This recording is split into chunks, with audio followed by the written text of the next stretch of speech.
Hello students, आज हम लोग पढ़ेंगे पृष्ठीय क्षेत्रफल और आयतन में 13.2 के क्वेश्चन नंबर 5, 6, 7 और 8। आज ये प्रश्नावली समाप्त हो जाएगा, तो इसलिए वीडियो के लास्ट तक बने रहेंगे ताकि कोई भी सॉल्यूशन जो है छूटे नहीं। आपका पूरा सॉल्यूशन ध्यान से देखिएगा किस प्रकार से बन रहा है। तो चलिए वीडियो को शुरू करते हैं और देखते हैं पांचवा क्वेश्चन। देखिए पांचवा क्वेश्चन क्या कह रहा है, ध्यान से देखिएगा। एक बर्तन एक उल्टे शंकु के आकार का है। देखिए एक बर्तन है और उल्टा शंकु के आकार का है। शंकु जैसे इस प्रकार बनता है, लेकिन ये उल्टा शंकु के आकार का इस प्रकार से है। ठीक है, ये बर्तन है और इस प्रकार से ये शंकु है। ठीक है, कह रहा है इसकी ऊंचाई 8 सेंटीमीटर है। इसकी जो ऊंचाई है 8 सेंटीमीटर है, यहाँ से ये 8 सेंटीमीटर है ऊंचाई। ठीक है, और ये त्रिज्या हो गया। कह रहा है इसके ऊपरी सिरे जो खुला हुआ है कि त्रिज्या 5 सेंटीमीटर है। ये जो है 5 सेंटीमीटर है। ठीक है, कह रहा है यह ऊपर तक पानी से भरा हुआ है। ये पूरा ऊपर तक पानी से भरा हुआ है इसमें। ठीक है, ये पूरा ऊपर तक पानी से भरा हुआ है। चलिए अब कह रहा है इस बर्तन में शीशे की कुछ गोलियां, जिनमें प्रत्येक 0.5 सेंटीमीटर त्रिज्या का एक गोला है, डाली जाती है तो इनमें से भरे हुए पानी का 1/4 भाग बाहर निकल जाता है। बर्तन में डाली गई शीशे की गोलियों की संख्या ज्ञात कीजिए। बर्तन में कितना गोली डाला गया है उसका हमें संख्या ज्ञात करना है। तो बराबर साइज का गोली इसमें डाला हुआ है। ठीक है, जिससे बर्तन का 1/4 भाग जो है पानी गिर जाता है।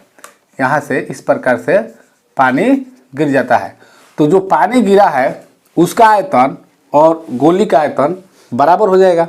ठीक है, तो हम इस प्रकार से हम निकालेंगे। चलिए देखिए, सबसे पहले क्या करेंगे, सबसे पहले लिखेंगे दिया है शंक्वाकार बर्तन की ऊंचाई। शंक्वाकार बर्तन की ऊंचाई क्या है, 8 सेंटीमीटर। ठीक है, त्रिज्या, चूंकि जो गोली है उसका भी त्रिज्या है, इसलिए इसको हम R1 मान लेंगे। R1 बराबर हो गया 5 सेंटीमीटर। ठीक है, एक गोली की त्रिज्या, एक गोली की त्रिज्या कितना है इसको हम R2 मान लेते हैं। कितना है यहाँ पर 0.5 सेंटीमीटर। एक जो गोली है, इसमें जो गोली डाला हुआ है थोड़ा बड़ा बना देते हैं, इसका जो त्रिज्या है ये है 0.5 सेंटीमीटर। ठीक है, तो 0.5 सेंटीमीटर है। तो अब यहाँ पर कह रहा है 1/4 भाग पानी जो है बाहर निकल जाता है जब गोली हम इसमें डालते हैं। ठीक है, बर्तन से निकला हुआ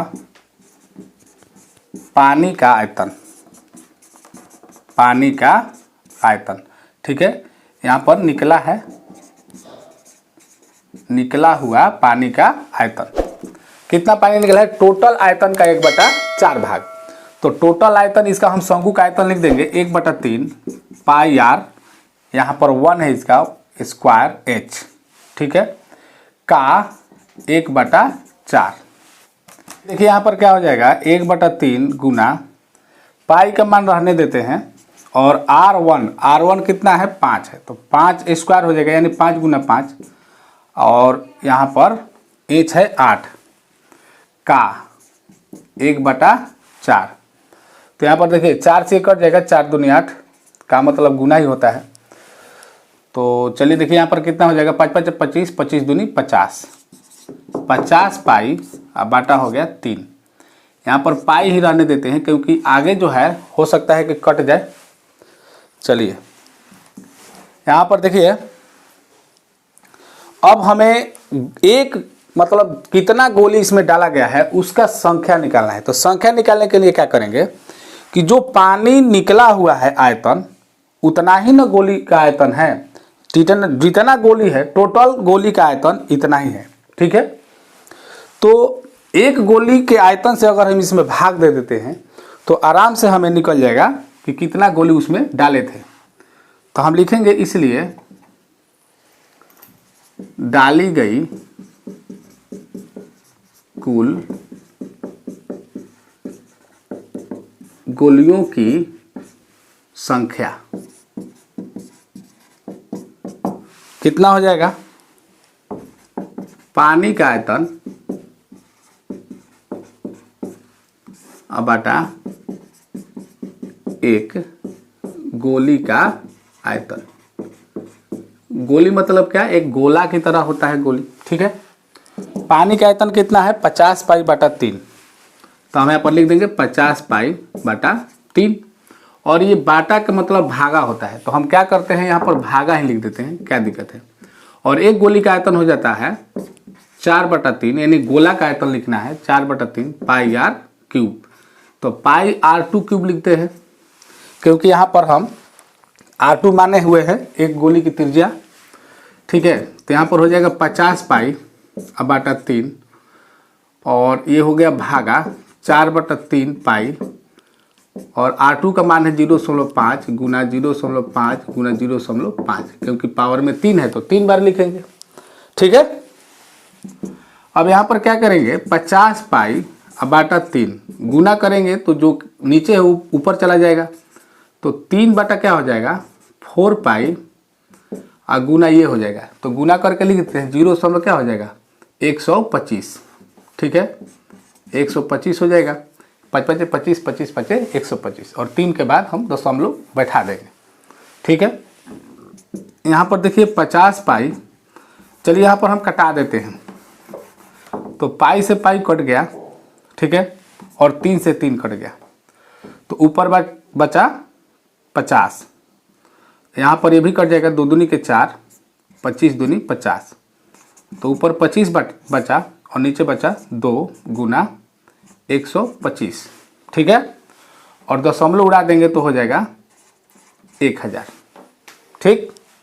अब यहाँ पर देखिए 25 पचे 25 से हो जाएगा, 5 दूनी 10, और 1 0 यहाँ पर कट जाएगा, तो कितना हो गया 100, यानी कि 100 गोलियां हो जाएगा,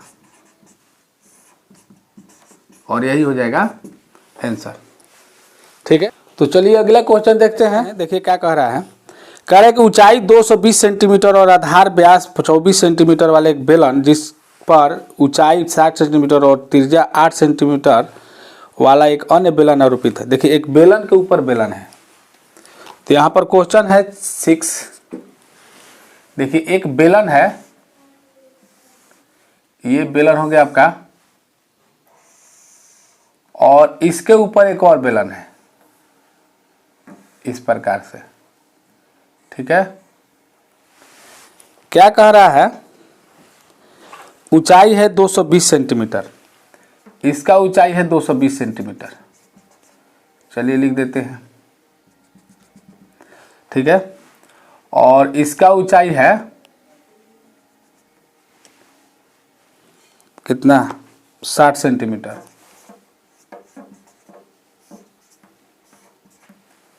और इसकी त्रिज्या है, व्यास है, अच्छा त्रिज्या 8 सेंटीमीटर है, इसका त्रिज्या 8 सेंटीमीटर है, ये है 8 सेंटीमीटर, और इसका व्यास दिया हुआ है पूरा, कितना दिया है 24 सेंटीमीटर। चलिए 24 सेंटीमीटर इसका हम व्यास लिख देते हैं। तो सबसे पहले हम यहाँ पर लिख देंगे, दिया है ठोस बेलन की ऊंचाई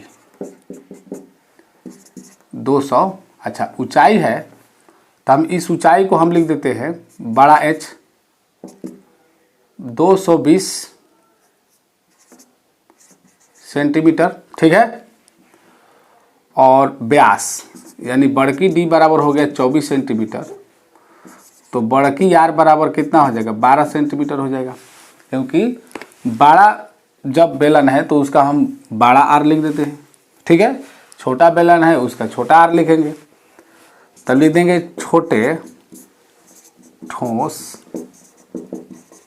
बेलन की ऊंचाई, छोटकी H में लिख देते हैं कितना 60 सेंटीमीटर, और फिर कह रहा है इसका R दिया है 8 सेंटीमीटर, ठीक है। इसका आर दिया हुआ है, इसका व्यास दिया हुआ है, ध्यान दीजिए, उसका त्रिज्या है, इसका व्यास है। अब यहाँ पर अंत में कह रहा है कि जबकि दिया हुआ है 1 सेंटीमीटर क्यूब लोहे का द्रव्यमान 8 ग्राम होता है, पाई का मान 3.14 लेना है। ये ध्यान रखना है, पाई का मान जरूर ध्यान रखना है। तो सबसे पहले हम पूरा आयतन निकाल लेते हैं, इसलिए ठोस का आयतन, ठोस का आयतन क्या हो जाएगा, पूरा दोनों जोड़ देंगे, यानी कि हो जाएगा pi R square H plus pi R square H. चलिए देखिए यहाँ पर पाई निकल गया तो यहाँ पर बच गया आर स्क्वायर और ये हो जाएगा बड़का एच और छोटकी आर स्क्वायर छोटकी एच, ठीक है। यहाँ पर पाई का मान हम लिख देते हैं 3.14। बड़ा आर है 12 तो 12 गुना 12 और एच है 220 प्लस छोटा आर है 8, 8 गुना 8 और गुना एच है 60। चलिए ठीक है, एक लाइन और लिख देते हैं। तो यहाँ पर देखिए 3.14 ये पूरा गुना करेंगे तो बराबर है 44 से, और 144 में 22 से गुना करेंगे। 144 में जब हम 22 से गुना करेंगे, यहाँ पर देखिए मतलब 2 जीरो बैठा देंगे, क्या करना है, चलिए यहाँ पर जीरो बैठा देते हैं। 22 चौक 88 के 8, 22 चौक 88 और 88 और 8 96 के 6 हासिल 9, 22 और 9 31, यानी कि हो गया 31 68 0 प्लस। अब यहाँ पर देखिए 88 64, 64 में 6 से गुना करेंगे, जीरो बैठ जाएगा यहाँ पर। तो 64 में 6 से जब गुना करेंगे तो 6 चौक का 24 हो जाएगा, 6 6 का 36, 36 और 2 38। चलिए यहाँ पर आगे बढ़ते हैं। 3.14 है और गुना कर देंगे दोनों जोड़कर, ठीक है। तो देखिए जीरो की जीरो हो जाएगा, 8 4 12 के 2, ठीक है, 6 और 8 14। देखिए जोड़ने में अगर मान लीजिए कि थोड़ा सा देखिए घबराना नहीं चाहिए। अगर मान लीजिए कि इधर उधर करने में अगर इधर एक थोड़ा सा भी एक भी इधर उधर हुआ तो पूरा मैथ है इधर उधर हो जाएगा। तो इसलिए घबराने की ज़रूरत नहीं है।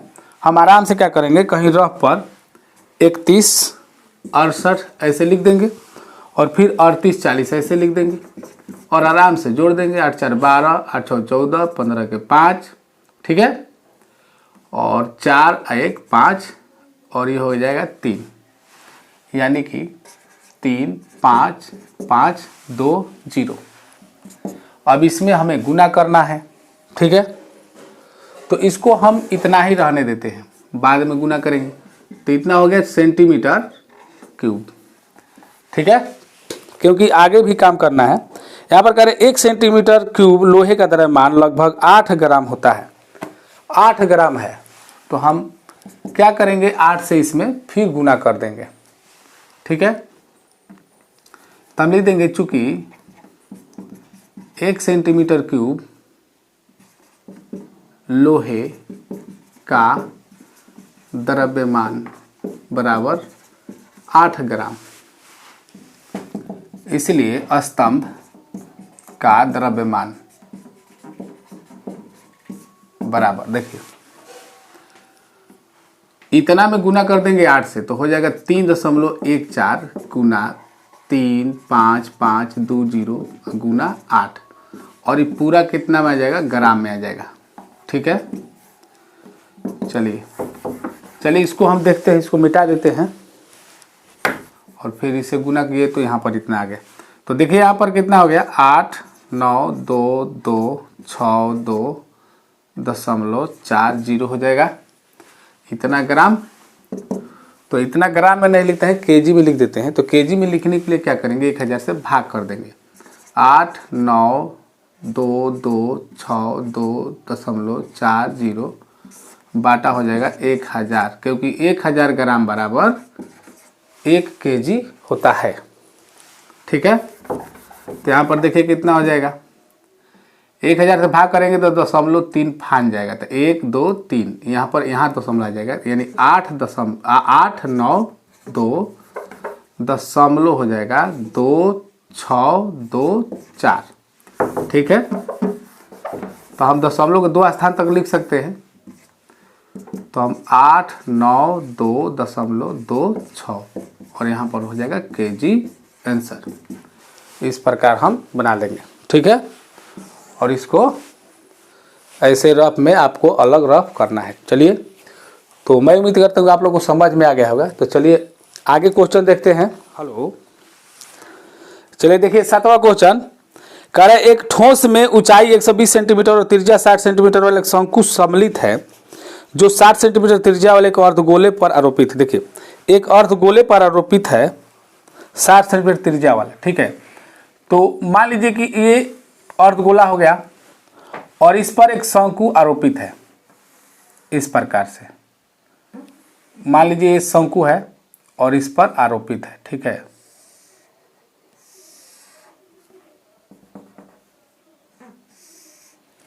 थोड़ा तिरछा बन गया, कोई दिक्कत नहीं है। अर्धगोला पर ये शंकु है। ठीक है, अब कह रहा है कि जो 60 सेंटीमीटर वाले एक अर्धगोले पर आरोपित है हो गया।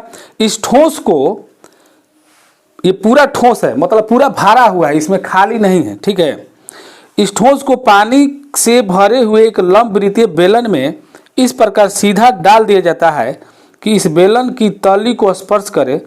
यदि बेलन की त्रिज्या 60 सेंटीमीटर है और ऊंचाई 120 सेंटीमीटर है तो बेलन में शेष बचे पानी का आयतन ज्ञात कीजिए। ठीक है, तो ऊंचाई है 180 सेंटीमीटर बेलन की, तो मान लीजिए 180 सेंटीमीटर है।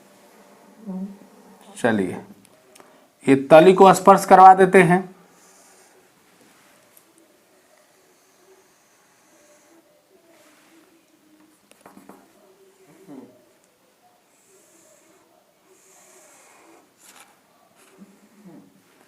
इसके अंदर में ये डाल दिया गया। ठीक है, और ये पूरा पानी से भरा हुआ है। ठीक है, तो जब पूरा पानी से भरा हुआ है और इसमें जब हम इसको डाल देंगे तो पानी कुछ बाहर ऐसे निकल जाएगा, बहने लगेगा। ठीक है, निकल कर बाहर बहने लगेगा। तो चलिए इसका हम लिख देते हैं। इसका पूरा बेलनाकार भाग के कितना है ऊंचाई, 180 सेंटीमीटर है। 180 सेंटीमीटर ये। ठीक है, और इसका त्रिज्या है 60 सेंटीमीटर और ऊंचाई 120 सेंटीमीटर, त्रिज्या 60 सेंटीमीटर शंकु सम्मिलित है। इसका ऊंचाई है 120 सेंटीमीटर। ठीक है, और 60 सेंटीमीटर त्रिज्या है और इसका भी जो त्रिज्या है 60 सेंटीमीटर ही है। ठीक है, जो बेलन है उसका भी 60 सेंटीमीटर, मतलब इसका जो त्रिज्या है वो भी 60 सेंटीमीटर है। चलिए देखिए 7वां क्वेश्चन है, लिख देंगे। बड़ा से स्टार्ट करते हैं। बेलनाकार बर्तन की ऊंचाई बराबर 180 सेंटीमीटर। तो इसका हम h मान लेते हैं बड़ा, h बड़ा मान लेते हैं, तो 180 सेंटीमीटर हो गया। ठीक है, r 60 सेंटीमीटर है, सबका r 60 सेंटीमीटर, इसका भी 60 सेंटीमीटर, इसका भी 60 सेंटीमीटर। ठीक है, अर्धगोला का भी 60 सेंटीमीटर है, कोई दिक्कत नहीं है। तो हम एक चीज यहाँ पर बचा शंक्वाकार भाग, तो हम लिख देंगे शंक्वाकार भाग की ऊंचाई, इसको हम h मान लेते हैं 120 सेंटीमीटर। अब कुछ करना नहीं, यहाँ पर कह रहा है कि शेष बचे पानी का आयतन ज्ञात कीजिए। तो यहाँ पर जब हम इसमें इसको डालेंगे तो पानी निकल जाएगा। तो जो पानी निकल जाएगा वो कितना निकलेगा पानी, वो पानी निकलेगा जितना ये ठोस है, जो ये डाला हुआ है उतना ही पानी निकलेगा। यानी कि इस ठोस का आयतन बराबर निकला हुआ पानी के आयतन के बराबर हो जाएगा। तो हम ठोस के आयतन को हम घटा देंगे पूरा बेलन के आयतन में से, तो पता लग जाएगा कि इसमें कितना शेष पानी बचा। ठीक है, तो लिखेंगे बर्तन में बचे पानी का आयतन। इसमें कितना बचेगा? तो बेलन का आयतन माइनस ठोस का आयतन, ठोस का आयतन। ठीक है, तो बेलन का आयतन क्या हो जाएगा? Pi R square H. ठीक है, तो इसका छोटकी आर ही है तो छोटा आर ही लिखेंगे क्योंकि सबका आर तो बराबर ही है। माइनस ठोस का आयतन क्या होगा? तो देखिए ठोस में आपका अर्धगोला भी है और शंकु भी है, तो हम यहाँ पर क्या लिखेंगे? पहले शंकु का लिख देते हैं 1/3 pi R square H plus 2/3 pi R cube. ठीक है, क्योंकि अर्धगोला है तो अर्धगोला का आयतन इतना ही होता है 2/3 पाई आर क्यूब। तो देखिए यहाँ पर हम क्या करते हैं, इकट्ठे हम यहाँ पर कॉमन ले लेते हैं। तो पाई आर स्क्वायर कॉमन ले लिए तो इसमें क्या बचा? इसमें बच गया बड़ा एच माइनस, और इसमें बच गया 1/3 एच बचा क्योंकि पाई आर स्क्वायर निकल गया है, और प्लस 2/3 आर बचा। ठीक, चलिए आगे बढ़ते हैं। देखिए पाई 22/7 ही लेना है, और यहाँ पर एक चीज देखिए, ठोस का आयतन लिखे हैं ये वाला। ठीक है, इतना प्लस इतना, तो इतना जोड़कर इसमें से घटाना है। तो यहाँ पर हम क्या कर देते हैं, यहाँ पर कोष्ट कर देते हैं। ठीक है, जब कोष्ट करेंगे तो माइनस यहाँ पर भाग हो जाएगा, तो यहाँ पर फिर क्या हो जाएगा? माइनस हो जाएगा। ठीक है, अगर माइनस नहीं करेंगे तो गलत होने की संभावना है। तो चलिए यहाँ पर 22/7 गुना आर स्क्वायर, आर कितना है? 60, तो हम 60 का स्क्वायर कर देते हैं, 60 गुना 60 लिख देते हैं। और यहाँ पर हो गया एच, बड़ा एच कितना है? 180। ठीक है, माइनस 1/3 गुना एच है, ये शंकु का एच है, यानी शंकु की ऊंचाई है 120, तो यहाँ पर 120 हो जाएगा, और माइनस हो जाएगा 2/3 गुना 60।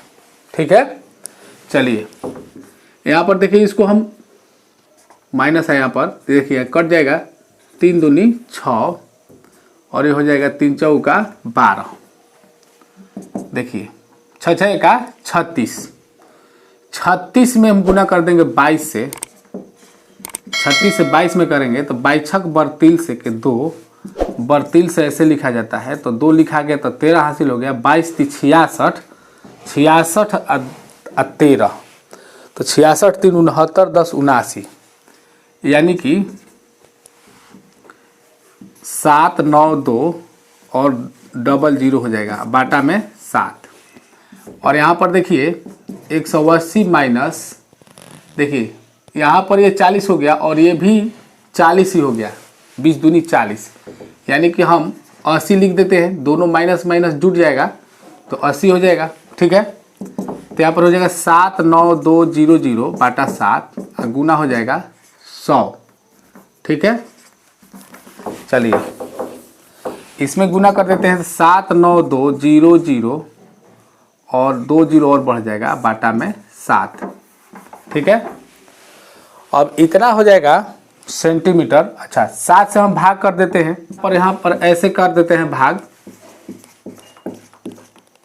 ठीक है, देखिए यहाँ पर कितना हो गया, 1 1 3 1 4 2 8.5 7, इतना हो गया आपका सेंटीमीटर क्यूब। ठीक है, तो बहुत बड़ा सेंटीमीटर क्यूब है। अगर हम इसको मीटर क्यूब लिखेंगे तो क्या होगा, मीटर क्यूब लिखेंगे तो 6 जीरो वाला इधर आ जाएगा, तो यानी 1 2 3 4 5 6, यानी क्या आ जाएगा 1.13। चलिए 2 स्थान तक रहने देते हैं, या 3 स्थान तक लिख दीजिए, या 4 स्थान तक लिख दीजिए, 4वां स्थान तक लिख सकते हैं। ठीक है, 1.13, चलिए 2 स्थान तक ही रहने देते हैं। ठीक है, और ये हो जाएगा मीटर क्यूब, क्योंकि देखिए जब सेंटीमीटर क्यूब को मीटर क्यूब में बदलते हैं तो हम सीधा मतलब कि 1 पर 6 जीरो से हम भाग कर देते हैं। क्यों भाग करते हैं? क्योंकि देखिए, अगर वर्ग सेंटीमीटर को वर्ग मीटर में करना होता है तो 1 पर 4 जीरो यानी कि 10,000 से हम भाग कर देते हैं, ठीक है।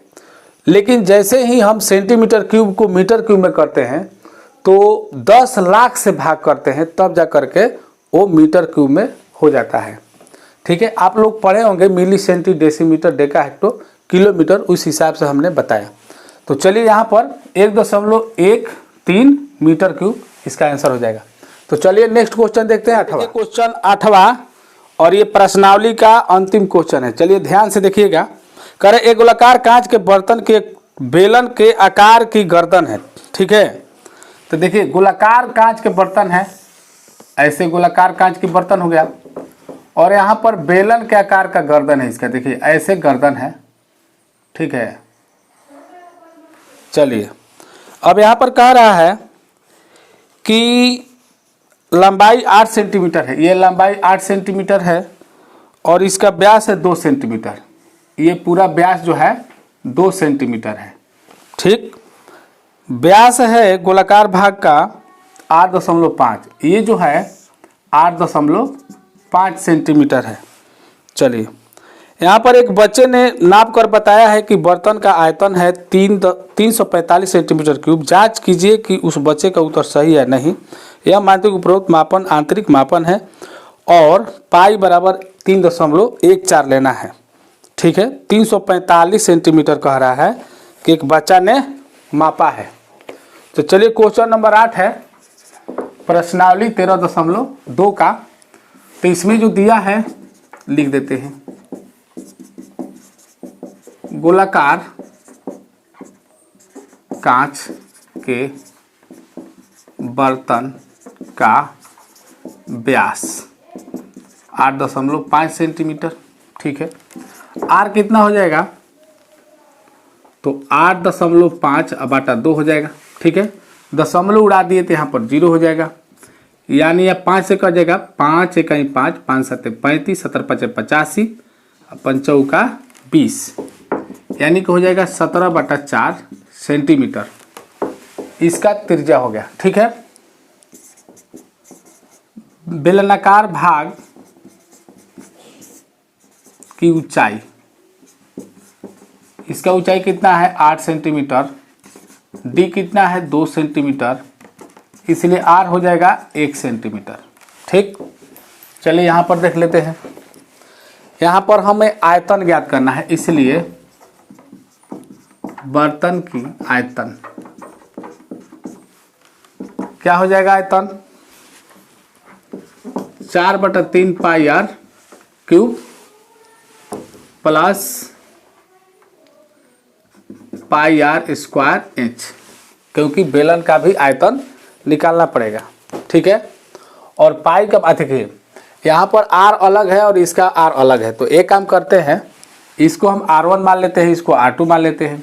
तो R1 मानते हैं तो यहाँ पर हमें R1 लिखना पड़ेगा, यहाँ पर R2 लिखना पड़ेगा, ठीक है।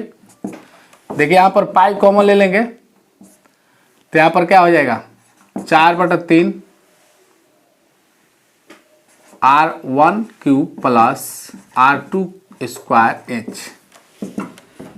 3.14 लेना है, 4/3 गुना, यहाँ पर देखिए 17/4 है त्रिज्या, तो 17/4 लेंगे 3 बार, ठीक है, क्योंकि पावर में 3 है, प्लस R2 है 1 स्क्वायर गुना 8। चलिए, क्योंकि बेलनाकार भाग की ऊंचाई 8 सेंटीमीटर है। 3.14 यहाँ पर देखिए 17 289, ठीक है। 17 चौका 68, हम इससे गुना कर देंगे, जितना आएगा उतना लिख देंगे। देखिए कोई कटने वाला है, देखिए यहाँ पर कटने वाला है, 4 कट गया, काहे के बेकार के मेहनत करेंगे। 17 हाँ 289 और फिर 17 से ही गुना कर देंगे, तो देखिए कितना आ रहा है। देखिए गुना करने पर इतना आया, तो हो जाएगा 4913, अब बाटा 4 का 16, 16 48, अब प्लस हो गया 1 में एक बार गुना करेंगे तो 1 होगा और 1 में 8 से गुना करेंगे तो 8 ही होगा, उसमें तो कोई दिक्कत नहीं है। 3.14।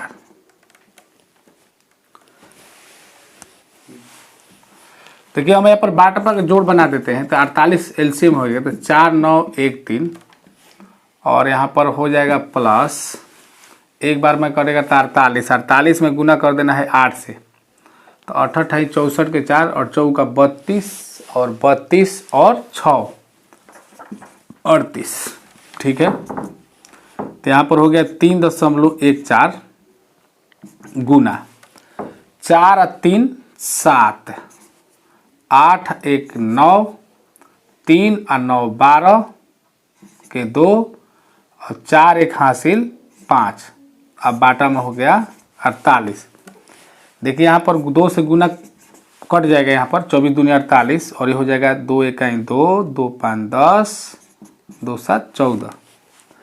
अब हम क्या करते हैं, इसको गुना करके 24 से भाग कर देते हैं। ठीक है, ऐसे गुना करने पर देखिए यहाँ पर गुना किए हुए हैं तो इतना आ रहा है। ठीक है, तो इसको हम यहाँ पर पहले लिख लेते हैं 8 3 1 6.29। अब बाटा में हो जाएगा 24। जब हम इसमें भाग देते हैं तो 24 से जब भाग दिए हैं तो देखिए यहाँ पर 24 3 72 इस प्रकार से ले गए हैं तो इतना आया है, तो 346.51 आ रहा है और ये आ रहा है सेंटीमीटर क्यूब। और बच्चे ने बताया था 345 सेंटीमीटर क्यूब कि इसका आयतन होगा, तो बच्चे का बताया हुआ जो आयतन है वो क्या हो गया, गलत। तो यहाँ पर इसको मत उतारिएगा, ये रफ कार्य हो गया। तो यहाँ पर लिखेंगे कि बच्चे द्वारा बताया गया आयतन क्या है, गलत है। सही आयतन बराबर हो जाएगा 346.51 सेंटीमीटर क्यूब और ये हो जाएगा आपका आंसर। ठीक है, मैं उम्मीद करता हूँ कि आप लोगों को वीडियो पसंद आया होगा, बहुत ही मेहनत पड़ा है, तो वीडियो को लाइक ज़रूर कर दीजिएगा। चलिए, चैनल पर नए हो तो सब्सक्राइब कर दीजिएगा, बेल घंटे को प्रेस कर दीजिए। तो चलिए अगले वीडियो मिलते हैं। जय हिंद, जय भारत।